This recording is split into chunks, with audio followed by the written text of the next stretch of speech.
Hi there, Emily Journey here. Follow this video to learn how to install WordPress automatically by using cPanel. You'll need to have a cPanel in your hosting account. And in your cPanel, you'll need to look for software options. You might have Fantastico, Softaculous, or another similar software option. Most web hosting companies have this option, but if you don't, you're going to need to install WordPress manually. That's a different video. Let's get started with installing WordPress automatically by using cPanel. Okay, so the first thing you're going to need to do is log into your cPanel, and your web hosting company should give you access to your cPanel. Normally, it's located at whateveryourdomain is.com/cPanel. And simply enter your username and password, and there we go.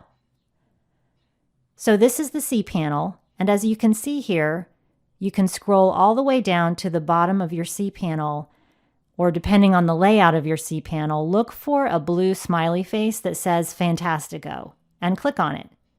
In this example, we're using the Fantastico software installer. Yours might look different and have a different name, but you should be able to use this tutorial as a guide. The software installers out there are all very similar. At this point, click on WordPress, and there we go. If you click on New Installation, this gives you the ability to install WordPress on your main site or in a subdirectory. In this example, I'm going to install WordPress on the main domain name, so I'm going to leave this blank. If you want to add it to a subdirectory, simply enter the subdirectory folder name right here. This is the admin access data. In other words, to access the WordPress dashboard, you're going to need a username and your password. So this is where we're setting it up.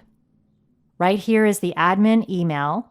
Enter your email here, your site name, and your description.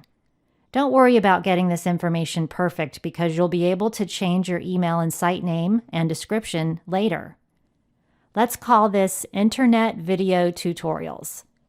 And here we're going to put your description. This information shows up in your WordPress general settings and it's fully editable later. Enter this information and your email address. Click on Install WordPress and we're almost done. Click on Finish Installation and that's it. As you can see, it's totally easy to install WordPress automatically. I can't believe people charge money for this. This is your login information. Make sure you copy this and store it in a safe place. If you open this in a new tab, you can email the details of this installation to yourself. Go to the link that we were just redirected to, which is yourdomainname.com/wp-admin. This is where you will go to log into your WordPress dashboard. All you have to do is put a /wp-admin in front of your domain, and this is your WordPress administrator dashboard. Your login page is always yourdomain/wp-admin.